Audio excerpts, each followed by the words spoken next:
Magandang araw, Lubawans. Narito na ang mga latest mula sa Bayan ng Lubo. Ito po ang Lubotang Lao TV News Update. Matagumpay na naisagawa ang assessment para sa 2024 Seal of Good Local Governance para sa lokal na pamahalaan ng Lubo. Muling isinagawa ang assessment para sa 2024 Seal of Good Local Governance o SGLG sa lokal na pamahalaan ng Lubo nitong Huwebes, Hunyo 20 sa SB Session Hall.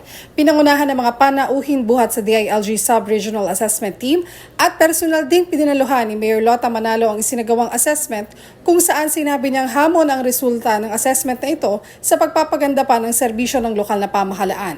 Sa huli, 7 sa 10 areas ang pumasa sa isinagawang assessment na layuning sumunod sa pamantayan sa pagganap tulad ng paghahanda sa sakuna, edukasyon, pangkalusugan, proteksyong panlipunan para sa pangunahing sektor, batas at kaayusan at kaligtasan ng publiko. Ipinamahagi naman nitong linggo ang libreng bigas sa kaloob ng lokal na pamahalaan sa bawat pamilyang Lubowans. Noong Miyerkules, June 19, 100 pamilya sa Barangay Malalim na Sanog ang tumanggap ng tigli 5 kilong bigas. Pinangunahan pa rin ni Mayor Lota Manalo ang pamamahagi, katuwang ang Lubong Mayor's Action Center o MACE at Women's Group na Kasama Ka. Kasama rin sa distribusyon ang sangguniang barangay at functionaries sa naging katuwang ng pamahalang bayan sa preparasyon para sa distribusyon ng bigas. Ang pondo sa programang ito ay buhat sa Municipal Social Welfare and Development Office, MSWDO Family Welfare Services at ito'y naisakatuparan sa inisyatibo ng ating butihing punong bayan.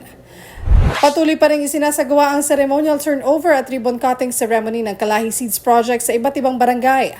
Noong Miyerkules na i-turnover na ang Barangay Access Road sa Barangay Pinaghawanan habang formal na pinasinayaan ang bagong spillway sa Barangay San Miguel ngayong Biyernes, June 21. Pinangunahan ng ating masipag na punong bayan, Mayor Lota Manalo ang nasabing pagtitipon, katuwang si Kalahi Seeds Area Coordinator Ana Camille Pantoja at dinaluhan ito ng sangguniang barangay, kanilang functionaries, kasama ka-members at volunteers ang pagta-turnover ng proyekto at sinagawa din ang paggagawad ng sertipiko ng pagkilala sa mga volunteers sa tumulong para maitayo ang proyekto.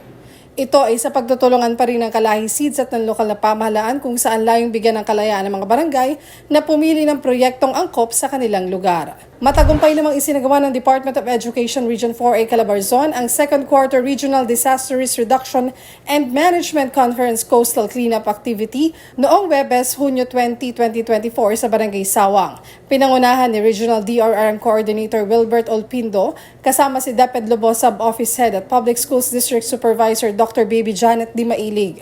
Kasama rin sa aktibidad ang mga kinatawan mula sa DepEd Central, Regional at Schools Division of Batangas, pati na rin ang mga school heads ng Lubo Sub-Office. Gayun na rin ang ilang kinatawan ng lokal na pamahalaan ng Lubo, kabilang ang Menro, Coast Guard Substation Lubo at PNP Lubo na nagsagawa ng paglilinis sa baybaying dagat ng naturang barangay. At yan po ang mga latest na balita buhat sa Bayan ng Lubo. Para sa iba pang updates, maaari niyong i-follow ang ating official social media pages. Ako po si Angelica Tienza Romero at ito ang Lubotang Lao TV News Update.